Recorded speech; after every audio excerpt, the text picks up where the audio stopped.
Es una alegría muy, pero muy grande para mí poder sumarme a este hermoso emprendimiento que surge desde el Instituto Bíblico Ebenezer, ahí en Bolivia, y que bendice a tantas personas en todo el mundo. Yo estaba viendo recién personas conectadas, obviamente de aquí de Ecuador, la mayoría serán de Bolivia, muchos nos conozco, veo también gente de Argentina, aún gente de Brasil que está siguiéndonos. Y estas son las bendiciones que nos concede el Señor a través del uso de las redes, a través del uso del Internet. Así que estuve disfrutando algo de la última parte del mensaje de nuestro hermano Eliseo. Eliseo, Dios te bendiga, qué lindo verte también. Y gracias también por los conceptos tan oportunos. Y sé que han estado hablando también en estas clases magistrales sobre temas escatológicos, sobre Israel, sobre la iglesia, y necesitamos nosotros más que nunca hoy poder estar actualizando nuestros conocimientos y ampliando nuestros conocimientos, especialmente respecto a lo que la Biblia dice sobre los últimos tiempos, porque cada vez estamos más cerca. La inminencia del traslado y posterior segunda venida de Cristo está a las puertas. Así que nuestro corazón es alentado realmente cuando estudiamos estos temas que son de vital importancia. Respecto a lo que el hermano que me presidió recién mencionaba acerca del instituto, sí les comparto que Dios mediante, dentro de un mes máximo, ya podemos poner al aire nuestro nuevo instituto online, porque por este motivo de la pandemia hemos tenido que suspender las clases presenciales, principalmente en el caso nuestro, donde la gran mayoría de los alumnos estudiaban en la modalidad internos, vivían aquí mismo en el instituto. Entonces se dificulta bastante, pero bueno, gracias a Dios hemos podido prácticamente ya en cuestión de semanas concluir el primer año. Tenemos solamente el primer año, 18 materias, en un esfuerzo increíble de producción, en un nivel muy bueno. Así que lo ponemos a disposición del pueblo de Dios. Si alguien está interesado, después les puedo de manera personal enviar el link de acceso y toda la información necesaria. Pero qué lindo que de una o de otra manera la palabra de Dios se siga promoviendo, se siga exponiendo, y la sana doctrina en medio de un tiempo de tanta confusión. Quisiera entrar directamente a la exposición del tema, que, como se ha venido anunciando, es una mirada hacia el milenio. Gracias por compartir la pantalla. Y hay mucha tela para cortar, así que no me quiero ir mucho en la introducción, como es mi estilo. Quiero ir directamente al tema, y si ustedes ven ahí, ustedes pueden leer una frase que la quiero pasar a explicar muy sencillamente. Dice, entre los tronos y el trono. ¿Por qué digo esto? Porque el milenio justamente está dado entre una secuencia que está mencionada en Apocalipsis. Abramos por favor nuestras Biblias, capítulo 20, versículo 4, donde se mencionan tronos en plural. Ustedes saben que Apocalipsis es, diría yo, un 70% cronológico, no es 100% cronológico. El libro de Apocalipsis tiene algunos paréntesis donde el apóstol Juan, el anciano Juan, exiliado en la isla de Patmos, es animado a sustraer su visión de la escena apocalíptica que está viendo para ver diferentes momentos que no necesariamente guardan una cronología con el relato de todo el libro, pero en su mayoría es cronológico. Y llegando hacia el final del libro, se nos presenta en el capítulo 20, versículo 4, dice, vi tronos. Fíjense que la palabra tronos aquí está en plural. Esto es posterior a la segunda venida de Cristo, que está mencionada a inicios del capítulo 20.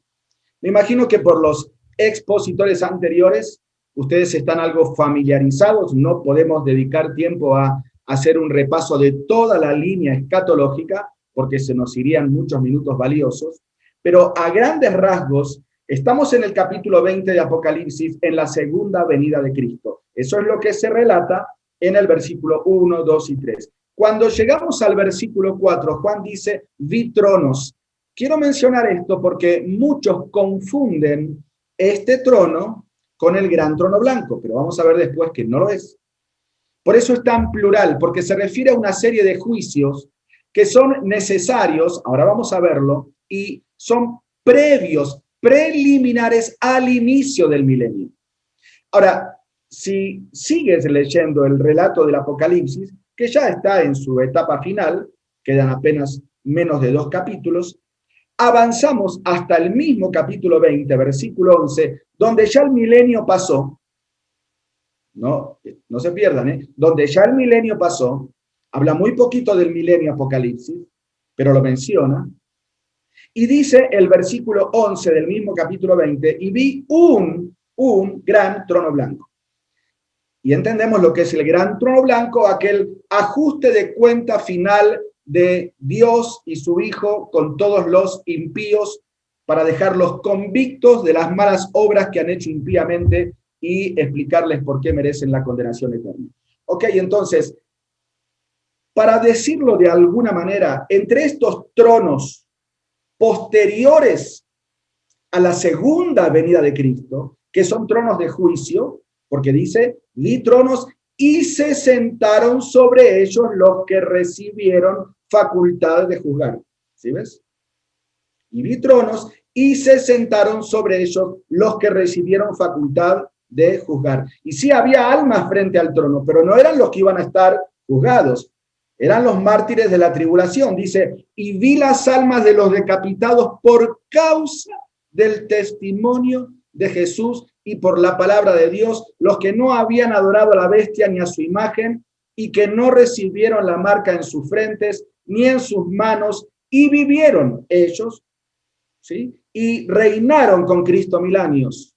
Son aquellas personas que fueron muertas en la gran tribulación, mártires de la gran tribulación, que resucitan en la segunda venida de Cristo. Por eso dice, y vivieron y están listos en espera para reinar. Y luego comienza una serie de juicios con S, en plural, tronos, juicios, que no tenemos tiempo de verlo porque no es nuestro tema hoy, pero a manera de repaso se los menciono: juicio a Israel, juicio a las naciones gentiles, juicio a Satanás momentáneamente, aunque sea por 1000 años, y luego tendrá un juicio definitivo, juicio a la bestia, juicio al falso profeta, y luego cuando el Señor, después de esos tronos de juicios, pone en orden todo el caos en el que quedó la tierra, luego de 7 años de tribulación, comienza el milenio, y el milenio termina con un trono, que lo vamos a ver al final rapidito, el juicio del gran trono, en singular, trono blanco. Entonces, el milenio está entre los tronos del capítulo 20, versículo 4, y entre el trono del mismo capítulo 20, versículo 11. ¿Por qué es necesario un milenio? Pasamos a la siguiente diapositiva. ¿Por qué es necesario un milenio? Bueno, yo puse aquí algunas razones. En primer lugar, porque el mundo necesita que se le enseñe cómo se deberían haber administrado los recursos dados por Dios. Leamos rapidito en Génesis capítulo 9, versículos 1 al 3, una dispensación de las primeras, uno de los primeros pactos de Dios con la humanidad, aquí específicamente con Noé, y el decreto del pacto donde Dios le dice, Génesis 9, 1, 2 y 3, conocemos este pasaje, ¿verdad? Bendijo Dios a Noé y a sus hijos y les dijo, fructificad y multiplicaos y llenad la tierra. El temor y el miedo de vosotros estarán sobre todo animal de la tierra y sobre toda ave de los cielos, en todo lo que se mueva sobre la tierra y en todos los peces del mar, en vuestra mano son entregados. Verso 3, perdón.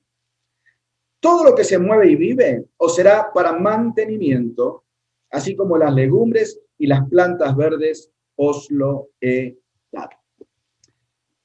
El Señor entrega la administración de los recursos primarios del planeta Tierra al hombre, especialmente a la descendencia de Noé. Lo había hecho de alguna manera primeramente con Adán y con Eva, pero fracasaron. Aquí es como que le da una segunda oportunidad y vamos a ver que posteriormente también fracasan, porque el hombre siempre fracasó en los pactos de Dios. Por eso Dios tuvo que ir cambiando sus estrategias, no porque Dios cambie o porque le haya fallado su plan, sino que Dios, que es grande en misericordia, va de alguna manera ajustando los tiempos. Obviamente esto todo Él lo hizo soberanamente desde antes de fundar el mundo, de acuerdo al hombre, para guiarlo al hombre al arrepentimiento. Pero el hombre siempre ha fracasado en los pactos de Dios, siempre. Y en esta dispensación del gobierno humano, que lo encontramos representado a través de Noé, Dios le entrega los recursos, la materia prima, este planeta Tierra, al hombre y a la mujer, que desde entonces hasta ahora lo ha administrado mal. A mí me encanta pensar en el milenio porque por los indicios que encontramos en toda la Biblia, porque el milenio casi está presentado de diferentes maneras en toda la Biblia, desde el Génesis hasta el Apocalipsis. Me encanta pensar cómo será ese momento, donde Dios, con estrategias inteligentes, y su Hijo como Rey de Reyes y soberano, no tanto con poder milagroso, sino con sabiduría que el hombre podría haber tenido acceso si no le hubiese dado las espaldas a Dios, va a gobernar este mundo de una manera como nunca en estos casi 10.000 años de historia humana el hombre lo ha gobernado. Así que el milenio en primer lugar es necesario porque el mundo necesita que se le enseñe cómo se deberían haber administrado porque no lo administraron bien. Hoy vemos un planeta Tierra maltratado, deforestación, calentamiento global, intoxicación de las vías respiratorias de todo ser vivo, porque el hombre administró mal los recursos de Dios. En el milenio, Dios va a sanear, a curar, a sanar, con estrategias sabias, inteligentes, y le va a enseñar a cada soberano de la tierra cómo debería haber gobernado sus países. Va a ser una clase magistral, pero con mayúsculas, de cómo se podría haber administrado las naciones y este planeta Tierra. En segundo lugar, el milenio es necesario porque el ser humano necesita reconocer, y ahora voy a explicar esta frase que puede sonar un tanto a trabalenguas, que no solamente peca porque es pecador, sino también que es pecador porque peca. Porque estas dos frases son verdades. El hombre peca porque es pecador, porque tiene su naturaleza pecaminosa que le lleva a pecar. Pero si todo terminaría ahí, el hombre en este juicio del gran trono blanco al que me referí, en el capítulo 20, versículo 11, podría presentar cierto argumento aparentemente razonable ante Dios y decirle, a ver, Dios, un minutito, tú eres injusto. ¿Por qué soy injusto? Porque tú creas al hombre y lo pones en un mundo dañado, lleno de tentaciones. Y mi vida estuvo repleta de tentaciones. Y encima yo soy débil y no puedo a veces contenerme, entonces pequé. Traté de vivir una vida santa, pero una que otra vez sí reconozco que he pecado, pero la culpa es tuya, Dios, que me pones en un mundo repleto de tentaciones y ahora tú me condenas en el gran trono blanco al infierno. Tú eres injusto, Dios. Mira, leamos por favor Judas, capítulo 1, versículo 15. Me encanta este pasaje. Judas, capítulo 1, versículo 15. A veces lo consideramos muy poco, pero encierra una verdad profunda. Dice así la palabra del Señor. Para hacer juicio contra todos, habla de la venida de Cristo. Y para dejar, escucha bien, esta es la palabra clave, convictos a todos los impíos de todas sus obras impías que han hecho impíamente y de todas las cosas duras que los pecadores impíos han hablado contra él. Dice aquí Judas que en el día final el Señor dejará convictos. La palabra convicto ahí es convencidos. Para que la entienda mejor. Dejará plenamente convencidos a todos los impíos que van a estar ahí de pie frente al gran trono blanco, de todas sus obras impías que han hecho impíamente y de todas las cosas duras que los pecadores impíos han hablado contra Dios. En otras palabras, cada persona que pase por el gran trono blanco y sea enviada al infierno, va a entrar consciente que es el lugar que merece. ¿Por qué? Porque para eso está el milenio. Porque en el milenio no va a haber tentación de parte del mundo. Y vamos a mostrar esto a continuación con respaldo bíblico. No solamente en el milenio no va a haber tentación de parte del mundo, porque el mundo va a estar gobernado por el juez santo. Tampoco va a haber tentación de parte de Satanás, porque Satanás va a estar atado 1000 años. Pero sí va a haber tentación de parte de la naturaleza humana, que va a seguir caracterizando a los habitantes del planeta Tierra durante 1000 años. Entonces, allí Dios tiene un argumento para decir, mira, en el milenio no hubo tentación del mundo, no hubo molestias de Satanás como león rugiente, igual pecaste. O sea, no solamente pecas porque eres pecador porque pecas, porque has pecado. Y eres responsable de tus actos. En tercer lugar, es necesario un milenio porque Israel necesita haber completado los pactos, obviamente, luego de que se arrepienta nacionalmente. No podemos hablar de ningún tema bíblico, menos temas escatológicos, si no entendemos el plan de Dios para con Israel. No es el tema de hoy, no tengo tiempo de explicártelo. Tú deberías saberlo, si no te animo a que lo estudies, no es complicado. Te animo a que estudies las promesas del reino y principalmente el reino prometido, profetizado, ofrecido, rechazado, postergado, donde estamos ahora, en este paréntesis dispensacional que se llama iglesia, y al final reino establecido, que es el tema de hoy, el milenio o reino mesiánico.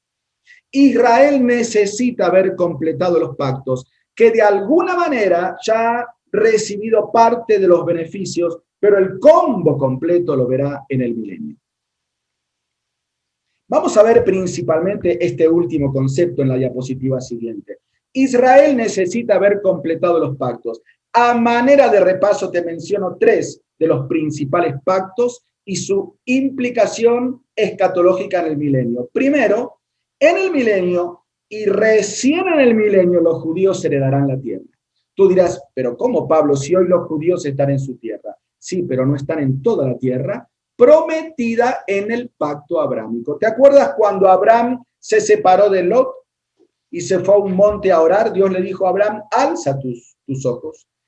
Todo lo que alcances a ver hacia adelante, hacia atrás, hacia el este y hacia el occidente, es todo tuyo. Un pacto de Dios para con su pueblo.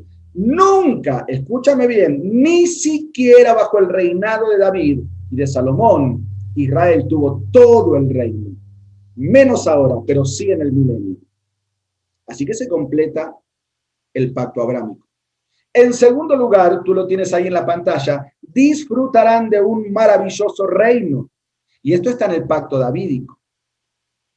Y hay cantidad de versículos, algunos vamos a leer en un ratito, donde Dios prometió al pueblo de Israel que de la descendencia de David, por eso es el pacto davídico, surgiría un rey que va a gobernar a Israel y va a poner a Israel como cabeza de naciones con un gobierno mundial. Desde el último rey de la dinastía davídica, Joaquín o Joacín, dicen otras escrituras, en el momento de la invasión babilónica con Nabucodonosor, hasta la fecha, nunca más Israel tuvo rey. Alguno preguntará, hoy sí, no, hoy no. Israel no tiene rey. Israel tiene primer ministro, pero no tiene rey. El siguiente rey, después de aquel rey, que fue derrocado por Nabucodonosor, será Jesús. Se cumple el pacto davídico en el milenio, en el reinado del Mesías. Y en tercer lugar, el Espíritu Santo obrará una regeneración en los corazones de su pueblo, lo que la Biblia presenta como un nuevo pacto, que está dirigido principalmente a Israel, pero la iglesia es incluida como un injerto en el olivo, dice Romanos capítulo 11, por gracia y por la desobediencia de Israel somos bendecidos. Y también recibimos la bendición del nuevo pacto.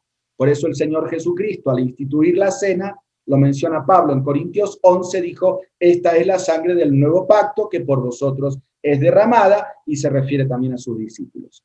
Así que Israel necesita ver completados los pactos. También por ese motivo el milenio es necesario. Ahora, metámonos directamente a algunos conceptos bíblicos respecto al milenio. La diapositiva siguiente dice que este evento fue mencionado en la mayoría, escúchame bien, en la mayoría de los libros de los profetas. No podemos leerlos todos. Toma nota, por favor. Seguramente puedes tener acceso luego a esta presentación. Isaías, vamos a ver solamente los de Isaías para corroborarlo. Acompáñame en la lectura. Ustedes ven que ahí también está Jeremías, Joel, Zacarías, Ezequiel, pero veamos solamente Isaías, que tenemos varios en el mismo libro. Capítulo 2, por ejemplo, de Isaías. Lo que vio Isaías, hijo de Amós, acerca de Judá y de Jerusalén. Acontecerá en lo postrero de los tiempos que será confirmado el monte de la casa de Jehová como cabeza de los montes, y será exaltado sobre los collados, y correrán a él todas las naciones. Capítulo 4 del mismo profeta, versículo 2. En aquel tiempo el renuevo de Jehová será para hermosura y gloria, y el fruto de la tierra para grandeza y honra a los sobrevivientes de Israel. Versículo 4. Cuando el Señor lave las inmundicias de las hijas de Sión y limpie la sangre de Jerusalén de en medio de ella, con espíritu de juicio y con espíritu de devastación, y creará Jehová sobre toda la morada del monte de Sión y sobre los lugares de sus convocaciones, nube y oscuridad de día, y comienza a describir características del milenio. Capítulo 11 de Isaías. Capítulo 11, versículo 1. Saldrá una vara del tronco de Isaí, y un vástago retoñará de sus raíces, y reposará sobre él el espíritu de Jehová. Habla del espíritu, y dice, versículo 3, no juzgará según la vista de sus ojos, ni arguirá por lo que oigan sus oídos. Versículo 4, juzgará con justicia. Versículo 5, será la justicia cinto de sus lomos, morará el lobo con el cordero, dice el 6, etcétera, etcétera. Capítulo 12,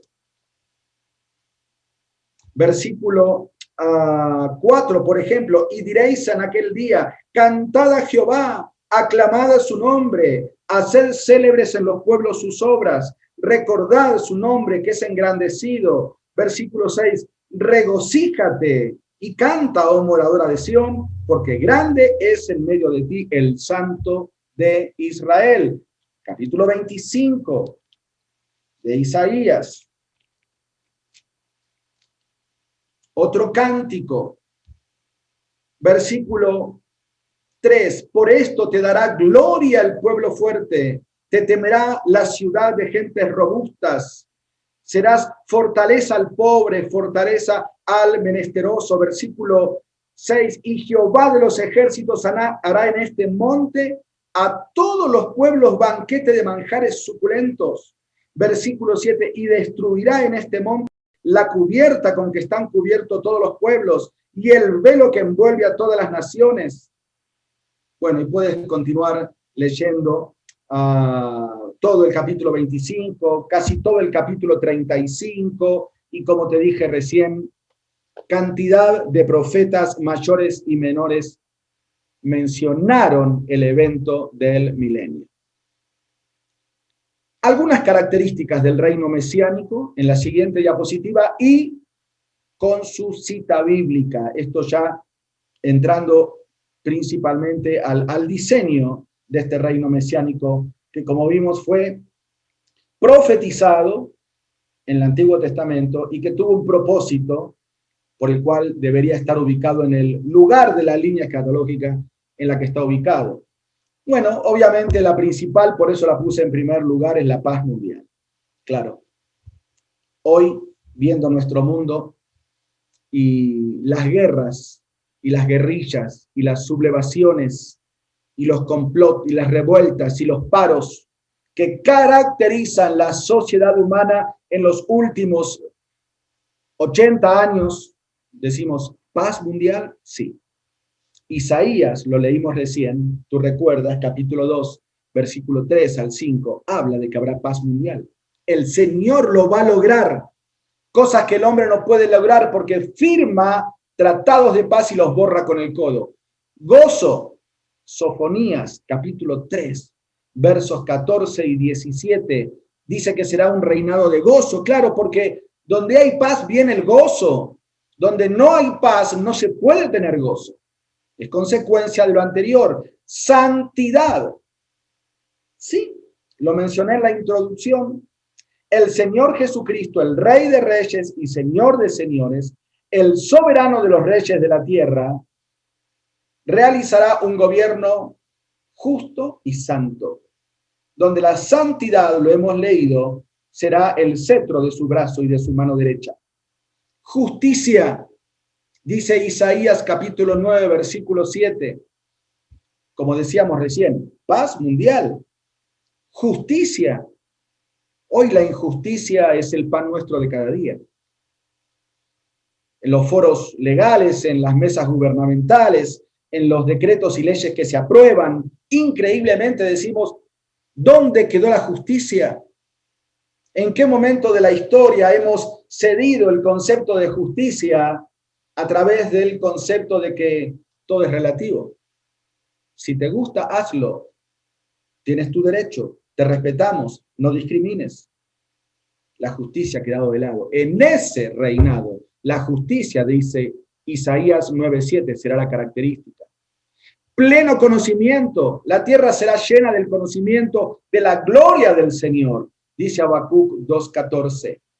Si hoy en día el hombre ha alcanzado tanto avance científico, usando apenas el 3 o 4% de su capacidad cerebral, ¿cuánto más en el milenio, donde el conocimiento está lubricado, regulado, bañado por el conocimiento de la gloria de Jehová? Sanidad, por supuesto, dice Isaías 35, 5 y 6, y también Apocalipsis, hablando del árbol que está al costado del río, que es para la sanidad de las naciones, y otros tantos pasajes nos dicen que habrá sanidad. Y no solamente sanidad milagrosa como en los tiempos del Señor Jesucristo, sanidad consecuente por un estilo de vida sano que hoy no tenemos, por lo cual cada año aparecen enfermedades nuevas. En el milenio va a haber sanidad. ¿Por qué? Porque va a haber un clima limpio. ¿Por qué? Porque no va a haber smog. ¿Por qué? Porque no va a haber combustible fósil no renovable que contamine el ambiente.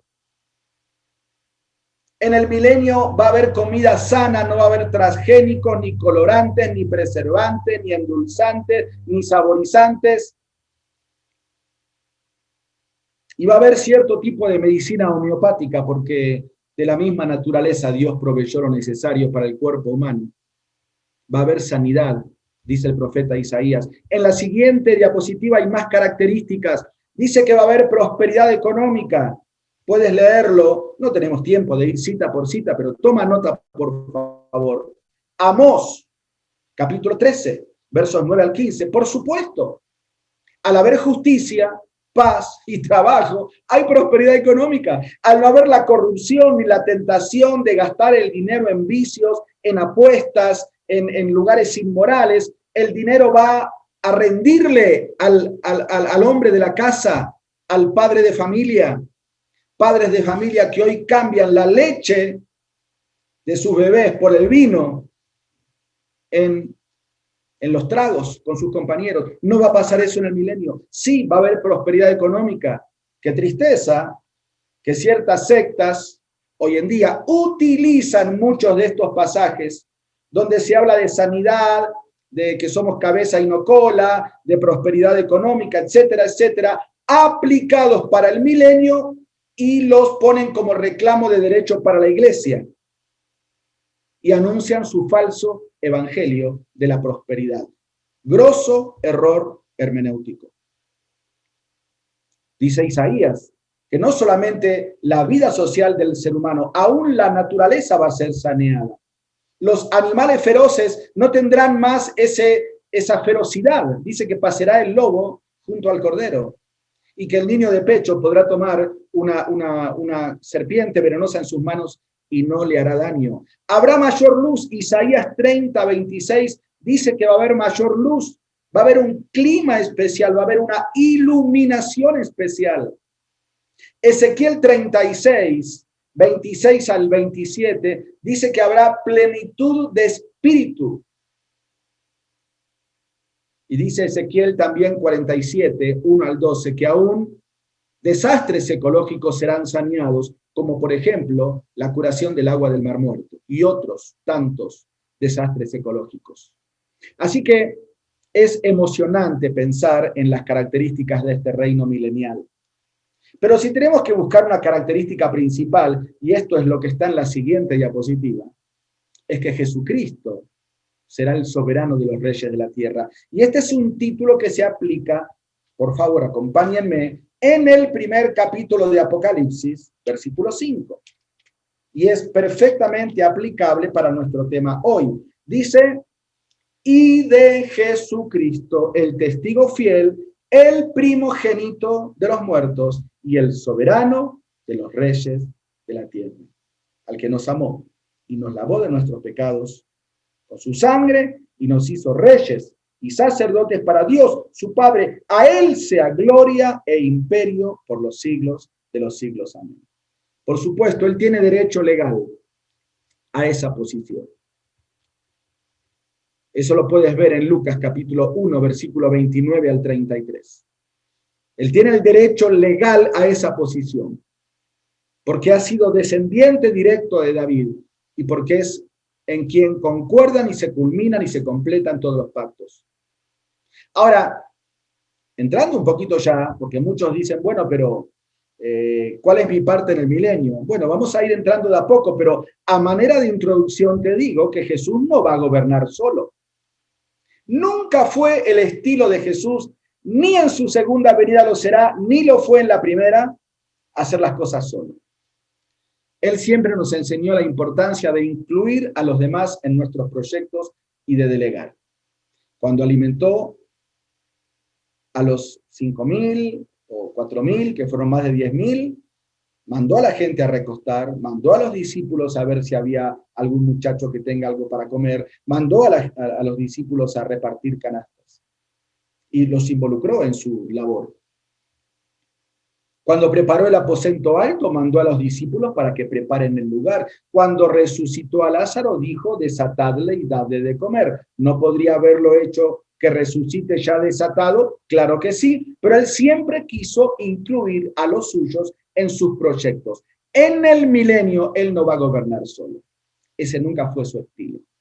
Hay Ezequiel capítulo 34 y Daniel capítulo 12 nos habla acerca de promesas específicas que Dios ha hecho, por ejemplo, a Moisés y por ejemplo a Daniel, en lo que está aquí en estos dos pasajes, y hay otros tantos más, que tendrían un rol o un papel protagónico dentro de su élite gubernamental.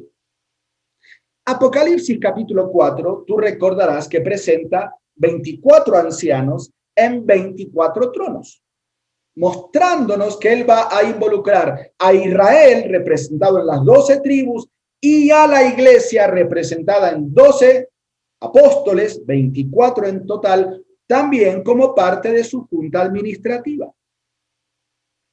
En Mateo capítulo 19, Jesús fue tácito al prometerle a sus 12 apóstoles 12 tronos. Por eso, la urgencia de tener que estar buscando un lugar para ocupar cuando Judas se ahorcó, porque ellos pensaban que el reino ya existía y tenían que estar listos los 12 puestos. No solamente Israel, no solamente los apóstoles, la iglesia reinará, dice Apocalipsis capítulo 5, versículo 10, y nos has hecho para nuestro Dios reyes y sacerdotes y reinaremos sobre la tierra. Por eso dice, y acompáñenme en esta lectura, Hebreos capítulo 2, versículos 5 y 9, que el mundo futuro no está sujeto a ángeles, sino a santos glorificados. Hebreos capítulo 2, versículo 5, vamos a leer todo el pasaje, es muy claro, y tal vez nunca lo hayamos ubicado en el lugar que corresponde. Dice, porque no sujetó a los ángeles el mundo venidero. ¿Cuál es el mundo venidero? El mundo del cual estamos hablando, el mundo gobernado por Cristo en el milenio, acerca del cual estamos hablando, dice el autor de los Hebreos.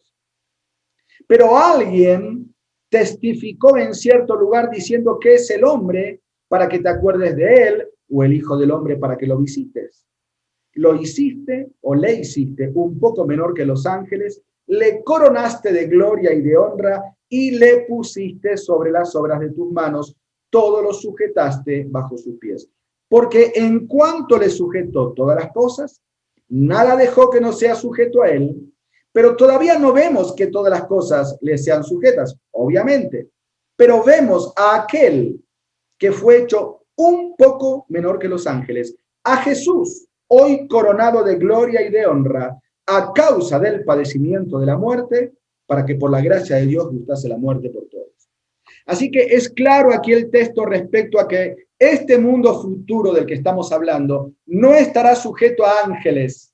Ustedes saben que el ser humano, y en especial el ser humano glorificado y redimido, tiene privilegios que los ángeles no tienen. Uno de los privilegios será que formará parte del grupo gubernamental junto a aquel que es soberano sobre todos los reyes de la tierra. Algunas características más en la siguiente diapositiva. Como dije recién, habrá jueces y habrá gobernadores, porque el estilo del Señor nunca fue hacer las cosas solo y que los demás nos sentemos a mirar y aplaudir. No, Él nos involucra. Así que por ponerle un nombre será un régimen teocrático y monárquico, ¿sí?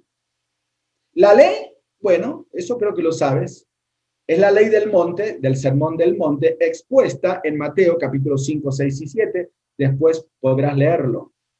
También dice Isaías 11, el Salmo 2:9 y Apocalipsis capítulo 2, verso 27 y capítulo 12, verso 5, que toda manifestación de desobediencia a esa ley enunciada en Mateo será reprimida. Quiero detenerme aquí y hablar un poquito respecto al tema, a este tema. Toda manifestación de desobediencia a esa ley será reprimida. O para decirlo de otra manera, toda desobediencia manifiesta. Aquí quiero explicar algo. Es una pregunta que normalmente cuando dicto las clases sobre Apocalipsis o escatología, hace más de 23 años que soy profesor de estas materias en el Instituto Bíblico, y de hecho lo van a poder ver ahora en la nueva modalidad online también, siempre surge la misma pregunta, ¿no? ¿Cómo será tratado aquel que no cumpla la ley durante el milenio? Bueno, estos pasajes que después tú puedes leer mencionan, y otros tantos, que el Señor juez justo hará cumplir la ley. Ahora, obviamente, como sucede hoy también, muchos seres humanos nacidos, escúchame bien, nacidos durante el milenio, por ser seres humanos, nacerán con naturaleza pecaminosa, como sucede hoy en día. Yo quiero aclarar algo. Yo te mencioné en la introducción que habrá tronos en plural, con S, antes de ingresar al milenio, donde Dios va a filtrar, por decirlo así, quién entra y quién no entra. Así es. Obviamente, una gran cantidad de millones de personas ya murieron durante la tribulación, donde 3 veces en Apocalipsis se menciona una reducción de la natalidad, o de la población demográfica, perdón, no de la natalidad. Sumado a esto, en la batalla de Armagedón, que se va a suceder en la segunda venida de Cristo, todos los ejércitos reunidos para la batalla van a morir con la espada de la boca del rey que viene montando su caballo blanco. Pero un grupo de sobrevivientes va a quedar vivo antes del milenio, y no todos entran. Por eso están los juicios a Israel y a las naciones. La gran mayoría de Israel entra porque va a haber un arrepentimiento nacional de Israel que nunca ha habido, pero no todos, porque aún ahí, viendo la segunda venida de Cristo, muchos judíos no le van a aceptar. pero la gran mayoría sí.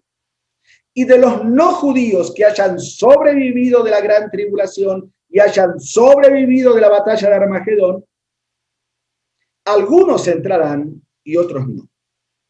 Principalmente según el trato que hayan tenido con la predicación del Evangelio por los 144.000 sellados, varones, judíos, 12.000 de cada tribu, liderados en un mega equipo evangelístico por los dos testigos que probablemente, no sabemos, pero probablemente sean Moisés y Elías resucitados, y van a predicar el Evangelio del reino a todo el mundo. De acuerdo a la respuesta que las naciones gentiles durante la tribulación hayan demostrado la predicación del Evangelio, esa va a ser la base del juicio, quién entra y quién no entra. Los que no pasen el juicio serán muertos en espera del gran trono blanco, después del milenio. Los que pasen el filtro del juicio entran al milenio. Un principio que quiero que te quede bien en claro es este. Todos los que entran al milenio son salvos.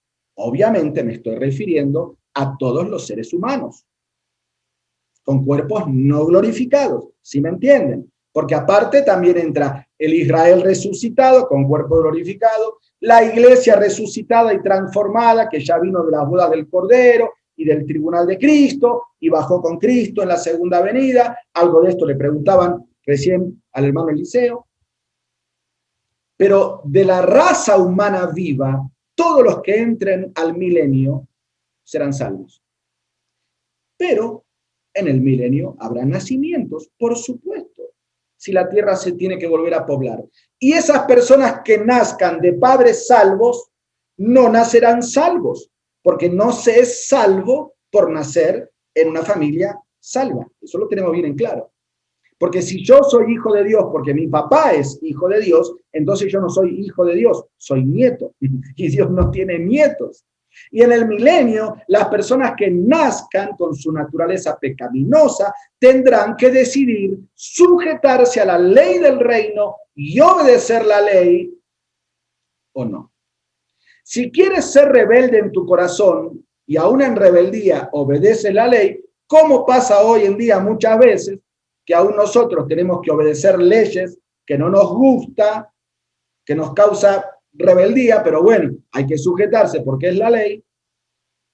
En aquel entonces, los que se sujeten aún rebeldes, está bien, conservan su vida, aunque serán engañados por Satanás cuando sea suelto al final del milenio. Pero aquellos que se dejen gobernar por su rebeldía y voluntariamente decidan rebelarse contra el rey, serán reprimidos. Eso dice los versículos que puedes leer luego en tu tiempo de estudio en tu casa. Otra característica más, dice Isaías capítulo 2, versos 1 al 5, que Jerusalén, la Jerusalén que hoy conocemos, que lejos de ser una noche de paz, como cantamos en Navidad, está bombardeada por misiles constantemente. Esa Jerusalén será capital del reino mesiánico. Y en ese lugar habrá adoración. Fijémonos, por favor, la siguiente diapositiva. Muchas gracias. Zacarías capítulo 14, versos 16 y 17, dice que año tras año el rey exigirá a los gobernantes de las grandes naciones a subir a Jerusalén, a cumplir sus votos, a pagar sus ofrendas y adorar. Porque habrá un templo. Claro que habrá un templo. En Ageo capítulo 2, versículo 9, se menciona que habrá un templo en la Jerusalén. Estamos hablando de la Jerusalén terrenal, no de la nueva Jerusalén celestial que vamos a hablar más adelante. Si será el templo que el anticristo construirá para los judíos en el pacto que haga durante los primeros 3 años de aparente paz, puede ser. Si será otro templo reconstruido por el Señor Jesucristo, puede ser también. El hecho importante es que habrá un templo. Y habrá un programa de sacrificios. Ahora, claro, puedo tratar de entender el razonamiento de muchos alumnos de seminario o estudiantes bíblicos que me están siguiendo y dirán, pero Pablo, ¿cómo va a haber sacrificios al estilo de la ley de Moisés, si Cristo ya murió y es el sacrificio una vez y para siempre, dice Hebreos? Bueno, es muy simple de entender esto. Antes de la cruz, el autor de los Hebreos dice que esos sacrificios eran una sombra del sacrificio perfecto que estaba por venir. Eso lo entendemos. Era figura, así dice, ¿no? La palabra, figura de lo celestial. Posterior a la cruz, muy posterior, ya en el milenio, la sombra se proyecta en el sentido inverso. Y esos sacrificios son recordatorios de lo que Cristo hizo. Pero todos apuntan a la cruz. Y siempre el perdón es por la cruz de Cristo. Nunca, en ninguna dispensación y en ningún momento de la humanidad, el hombre no fue salvo de no ser por el sacrificio de Cristo, que tuvo sus implicaciones salvíficas hacia atrás y hacia adelante, y aún más adelante de nuestro presente hacia el milenio. La siguiente diapositiva habla un poquito de esto que les mencioné, la Jerusalén celestial. Leamos, por favor, porque es emocionante el relato, ya casi terminando la revelación de Apocalipsis, en el capítulo 21, las descripciones de esta Jerusalén celestial. Capítulo 21, versículo 9, comienza la descripción y avanza hasta el 22:7. Dice la palabra del Señor: vino entonces a mí uno de los 7 ángeles que tenían las 7 copas llenas de las 7 plagas postreras, y habló conmigo diciendo: ven acá, yo te mostraré la desposada, la esposa del Cordero. Y me llevó en el espíritu a un monte grande y alto, y me mostró la gran ciudad santa de Jerusalén, que descendía del cielo de Dios. Por eso no puede ser la Jerusalén que hoy conocemos, con Tel Aviv como su principal centro. Es una Jerusalén celestial, desciende del cielo de Dios y tenía la gloria de Dios. Y aquí comienza una descripción hermosa. Dice: su fulgor era semejante al de una piedra preciosísima, como piedra de jaspe, diáfana como el cristal, etcétera, etcétera, etcétera. A mí me apasiona realmente leer estas descripciones, porque no entra en la imaginación humana poder entender lo que esta ciudad es. Simplemente te digo a manera de repaso, porque no es el tema específico de hoy hablar de la Jerusalén celestial, pero para que tengas una idea, da las dimensiones, Juan, después lo podés leer. Dice que medía, te lo voy a leer no en la Reina Valera, sino en la traducción actual, 2.200 kilómetros de largo. Era una ciudad hecha en cubo, por lo tanto tenía 2.200 kilómetros también de profundidad y 2.200 kilómetros de alto. ¿Podés imaginarte? Estamos hablando de una ciudad que es desde Quito hasta Lima, Perú. Así de largo, así de ancho, pero así de alto. No cabe en la mente de ningún arquitecto pensar en esta ciudad. Es una ciudad, no un territorio. O sea, toda la ciudad celestial, donde sus 12 cimientos son cada uno de una piedra preciosa, donde las puertas de acceso, que son también 12, 3 por lado, son de una mega perla giratoria, y se accede a través de esa perla que gira sobre su eje, donde las calles son de oro, donde el río es de cristal, donde el resplandor de la gloria de Dios es tal que no necesita luminaria. Increíble.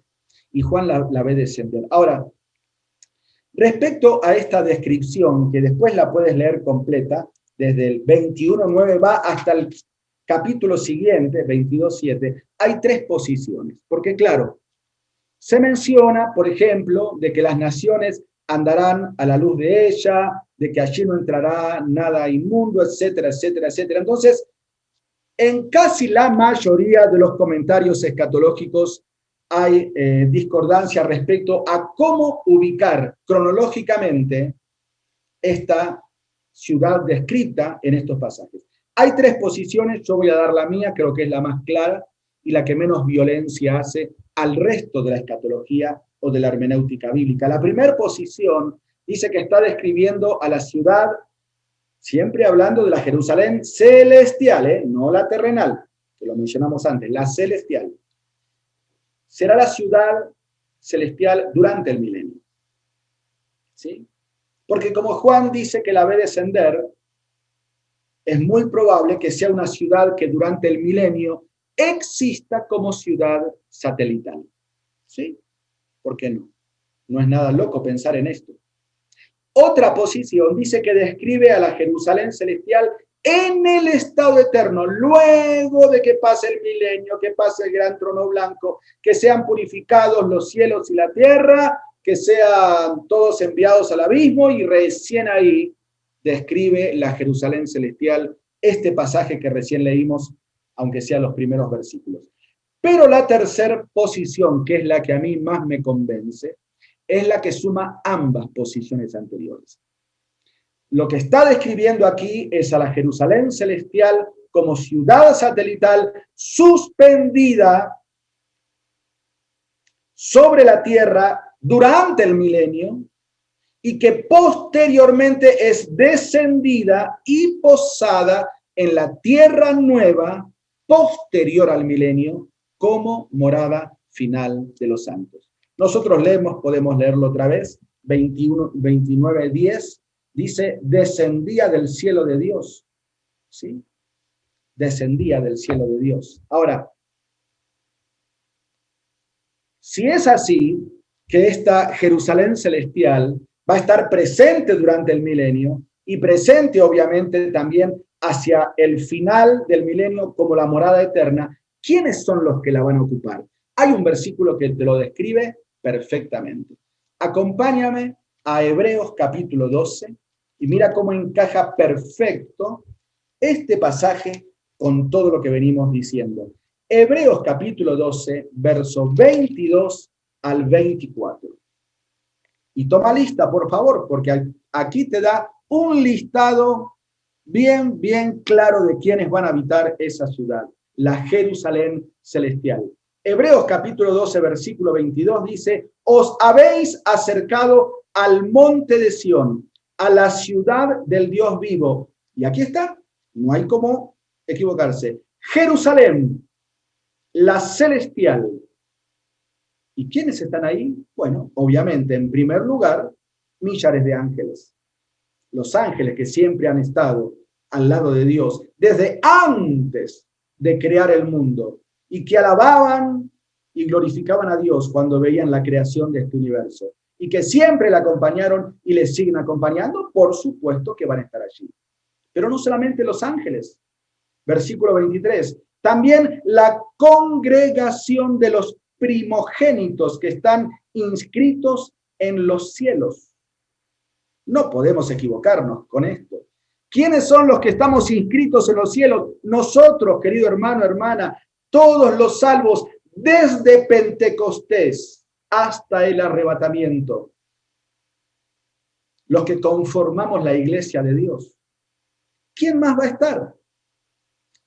¿Qué dice a continuación? Versículo 23. A Dios, el juez de todos. Por supuesto, si es la ciudad de Dios, ¿cómo no va a estar Dios? ¿Y quién más va a estar? Jesús, el mediador del nuevo pacto en su sangre. Por supuesto, Él va a ser ahí el huésped de honor. ¿Sí? Dice versículo 24, a Jesús, el mediador del nuevo pacto, y a la sangre rociada, que habla mejor que la de Abel. Ellos, o nosotros mejor dicho, junto a ellos ocuparemos esta Jerusalén celestial. Dice Apocalipsis 21-24, la segunda parte, que las naciones salvas andarán a la luz de ella. ¿Cómo se aplica este texto? Serán alumbradas por la Jerusalén celestial las naciones salvas que estén durante el milenio. Perfecto, no hay ningún cortocircuito aquí. El acceso es permitido solamente a los glorificados, Dice Apocalipsis 21-27, ya con esto terminamos y dejamos lugar seguramente a preguntas. Apocalipsis 21-27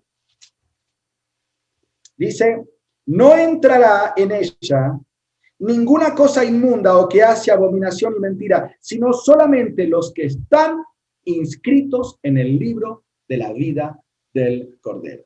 El acceso solamente es permitido a los glorificados. Al final del milenio, pasamos a la última diapositiva, por favor. Satanás, tú lo sabes, será suelto, ¿sí? Será suelto, dice Apocalipsis 23, la segunda parte, y será suelto con propósito, porque él mismo será encargado de reunir a todos los rebeldes para la última y final batalla descrita en Apocalipsis 29. Es muy probable que durante la purificación de los cielos y de la tierra, la nueva Jerusalén sea removida. Eso lo puedes leer en 2 Pedro 3:10, porque hay allí una purificación completa y la Jerusalén celestial es puesta aparte. Pero luego, cuando se cree la nueva tierra, Apocalipsis 21:2, esa Jerusalén celestial será asentada y será la morada eterna de los santos.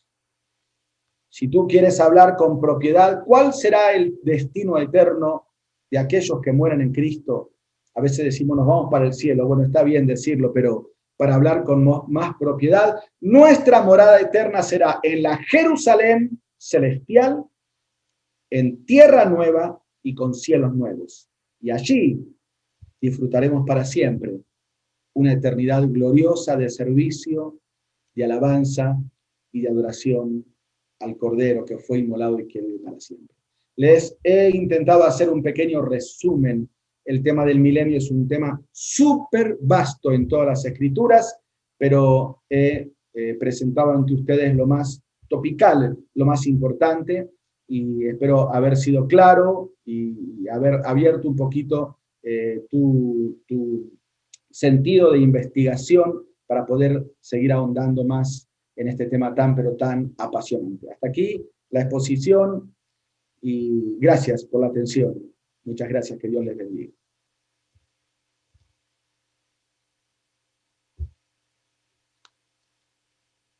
Muchas gracias, Pablo. Gracias por este tiempo. Vamos a comenzar con las preguntas. La primera pregunta que nos llegó dice, ¿en el milenio tendremos cuerpos glorificados? ¿Será físicamente o espiritualmente? ¿Puede explicar un poco más eso? Por supuesto que tendremos nosotros cuerpos glorificados. Eso es desde el mismo momento que el Señor viene a buscar a su iglesia en el arrebatamiento. Los que estemos vivos seremos transformados y los muertos en Cristo también previa resurrección. Nosotros, si el hermano que hace la pregunta se refiere a nosotros, claro que tendremos cuerpos glorificados y formaremos parte del grupo gubernamental de Mesías que va a estar gobernando durante el milenio con cuerpos glorificados a humanos, gobernando a humanos que no tienen cuerpos glorificados porque son los sobrevivientes de la gran tribulación. Pero nosotros sí, cuerpos glorificados, los ángeles, cuerpos espirituales, los santos del Antiguo Testamento, también que resucitan antes de entrar al milenio, cuerpos glorificados. Sí, la respuesta es sí. Perfecto. Siguiente pregunta dice, si el sermón del monte es la ley o norma del milenio, y si la interpretación debe ser literal, ¿por qué Jesús enseñó a orar en Mateo 6, 8 al 15, venga a nosotros tu reino? A ver, tendríamos que dar un pequeño bosquejo de Mateo, ¿no? Tenemos que entender que hasta Mateo capítulo 11 el reino fue ofrecido. ¿Sí? Hasta Mateo capítulo 11 el reino fue ofrecido. Y la oportunidad para Israel estaba todavía abierta. Pero luego del rechazo manifiesto de los líderes judíos, el Señor dirige la propuesta del Evangelio a todos. Si tú miras cómo comienza Mateo capítulo 11, hay un versículo clave. Dice, el Señor, saliendo de la casa, se puso frente al mar. La casa es la casa de Israel. El mar son las naciones gentiles. Y ahí dijo, venid a mí, todos los que estáis trabajados. El evangelio es para todos. Pero estamos todavía en el Sermón del Monte, en el ofrecimiento para Israel. ¿Se acuerdan que yo les dije? Reino profetizado, reino prometido, reino ofrecido por Cristo. Y después les dije, reino rechazado, postergado y establecido. Entonces, tenemos que entender bien y ubicar bien ese pasaje en el momento que fue dicho. Estaba dirigido a judíos. Perfecto. Siguiente pregunta dice, no entiendo por qué aparece luego del milenio nuevamente Gog y Magog. Muy bien, muchas gracias. Yo lo dije rápidamente en la última diapositiva. Dice que al final del milenio Satanás será suelto con propósito. Le hace un favor Satanás a Dios, por decirlo así, porque se encarga de identificar a todos los rebeldes del milenio y los confunde. Dice que saldrá a engañar a las naciones, si vos lees Apocalipsis 23, y dice que reunirá un ejército como la arena del mar que va a rodear el campamento de los santos en la ciudad amada. O sea, es increíble, ¿no? Aún después de un reinado de 1000 años, de amor, de gozo, de justicia, de paz social, a pesar de eso, Satanás va a lograr engañar a un montón de personas en contra del rey. Así que sí, va a haber una batalla final para que quede en evidencia quién estaba en rebeldía al rey y quizás hasta ese entonces no lo había manifestado, y entonces sí tiene argumento para ser juzgado. No sé si respondo la pregunta con esto que estoy diciendo, ¿no? Pero ese es el propósito de la final batalla. Perfecto, muchas gracias. Y perdón que te interrumpa, menciona otra vez Gog y Magog, porque se menciona ahí en Apocalipsis, aparentemente Satanás a través de las naciones ubicadas hoy en Rusia, porque eso es Gog y Magog, ¿sí? Hacen referencia a ese sector, a través de ellos o desde ahí va a formar la gran coalición mundial. Se menciona también en Ezequiel 38 y 39 la batalla de Gog y Magog, que algunos autores muy serios la ubican como una batalla previa en la mitad de la tribulación. De ser esto así, habrá una batalla previa en la mitad de la tribulación que está descrita en Ezequiel 37 y 38, donde también se menciona a Gog y Magog y mucho pueblo con él, se mencionan 10 países, es una coalición ruso-islámica, y luego se menciona otra vez Gog y Magog al final del milenio. Parecería que Satanás, por ese lado, inicia sus estrategias de rebelión contra el rey. Última pregunta. La posición amilenialista toma de manera simbólica el reino milenial y que los creyentes viven permanentemente en el reino y no como algo literal. ¿Cuáles son los argumentos puntuales para esclarecer que no estamos aún en el reino milenial? Bueno, son muchos y lo que dice este hermano o hermana, no sé, es verdad. Por eso los amilenialistas se refieren a que esta Jerusalén celestial de la que yo hablé es la iglesia. Porque el amilenialista cree que no existe un milenio literal, pero el hermano Eliseo lo mencionó bien al final de su mensaje. 4 veces se menciona en Apocalipsis la frase 1000 años. Yo no encuentro cómo interpretar el milenio de otra manera que no sea un reinado milenial. Cuando Apocalipsis está lleno de pasajes donde se hablan de días de la gran tribulación en 7 años, su equivalente en días, de la mitad de la tribulación lo menciona en meses, lo menciona en días, o sea, con una matemática exacta. ¿Por qué entonces, cuando habla del milenio, hay que interpretarlo de una manera alegórica y no literal? Yo creo, firmemente convencido, que el milenio es un milenio totalmente literal. Perfecto. Muchas gracias, Pablo. Gracias por este tiempo. Vamos a darle el lugar a Chali, por favor. Chali. Gracias, Daniel. Quisiera, ya cerrando este tiempo, en primera instancia, agradecer a todos los hermanos que nos han acompañado. Anoche tuvimos una participación desde Alemania, hoy desde el Ecuador, en un ministerio hermano, Alive. Hace muchos años estuvimos justamente tomando Ecuador como base, nos reunimos varias escuelas de educación teológica que son parte de las asambleas, y allí comenzó una linda amistad con Pablo, conociéndole y compartiendo con él. Y bueno, decía desde Alemania, hoy desde el Ecuador, además desde La Paz y también desde Santa Cruz. A todos ustedes, hermanos, gracias, hermano Eliseo, hermano Pablo. No está con nosotros Esteban, pero lo hicimos ya durante el día. Gracias por compartir con nosotros y por ser parte de este tiempo en el que el IBE se propone abordar temas que ayuden a profundizar a los hermanos en cuanto a sus convicciones teológicas, sus convicciones doctrinales. Esto que hacemos en estas clases magistrales es el mismo sentir y el mismo propósito que nos mueve durante cada gestión académica. El instituto, que comienza allí por el año 2003, ha servido a lo largo de estos años buscando proveer a los hermanos que, y esto que voy a decir es muy importante, que sin la necesidad de dejar su lugar, sin necesidad de dejar su trabajo o su servicio en la iglesia, puede disponer un tiempo para estudiar la Biblia.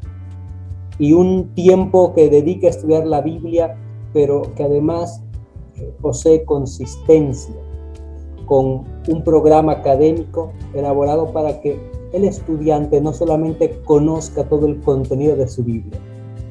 Además, está el Departamento de Teología Sistemática, que permite a cada alumno sistematizar el contenido teológico de la Escritura y compenetrarse con cada una de las doctrinas de la Biblia. Además de todo este bagaje de estudio bíblico y teológico, tenemos un precioso programa de materias dedicadas a las habilidades ministeriales, que entrenan al alumno y le proveen herramientas para una labor eficiente en el ministerio de su iglesia local. Y es inevitable hablar de esto. Hemos procurado a lo largo de todo este tiempo que el énfasis en la formación espiritual, es decir, de vida de los hermanos que están con nosotros, también tenga un lugar dominante en nuestra labor. Amados hermanos, esto es parte de algo que solemos hacer a lo largo de cada gestión académica. Por eso para nosotros esta noche sería un gusto, un reto, que usted ponga el tiempo para unirse a la familia del IBE. Nuestro propósito es equipar para servir. Y si usted tiene alguna duda, quiere saber más de nosotros, tiene allí un número de teléfono que tiene el agregado un prefijo de WhatsApp, pero por favor, anote ese número. El programa de materias que siguen cubre justamente la materia de Apocalipsis, un libro precioso que se va a dictar en una carga horaria de 3 horas crédito. Va a ser un tiempo precioso que seguramente lo va a disfrutar. Estamos para servirle y deseamos que estas clases hayan sido de edificación para todos ustedes. Otra vez, hermano Eliseo, Pablo, un abrazo grande para ustedes en La Paz, en el Ecuador. Gracias por acompañarnos y vamos a cerrar este tiempo orando, pidiéndole al Señor bendiga grandemente nuestras vidas, ¿sí? Les pido, por favor, cierren los ojos, inclinen la cabeza, vamos a orar con el Señor. Querido Padre Celestial, gracias, muchas gracias, Señor, por darnos este tiempo en estos 3 días estudiando tu palabra. Gracias por la vida de Esteban en Alemania, del hermano Eliseo en La Paz, de Pablo allí en Ecuador. Bendice a cada uno de ellos, sus familias, sus hogares, su servicio a ti. Y bendice, Señor, a cada hermano que ha estado presente en estos días. que las verdades consideradas ayuden a todos los que hemos participado en estos estudios a profundizar en el conocimiento de tu palabra. Te agradecemos por este recurso y porque más allá de las circunstancias podemos estar unos con otros siendo edificados. A ti la gloria, Señor, en el precioso y único nombre de Cristo Jesús. Amén. Amén. Hermanos, de parte del IBE, otra vez gracias a todos los participantes, muchas gracias y un abrazo enorme en la distancia para todos, un abrazo cargado de cariño. Y si alguien luego estamos ordenando la manera en la que vamos a tener las grabaciones de los estudios, se ha creado un grupo, en este grupo vamos a proveerles mayores datos, mayor información, y nos despedimos de esta manera, cerrando las clases magistrales del IBE 2021. Que el Señor los bendiga a todos.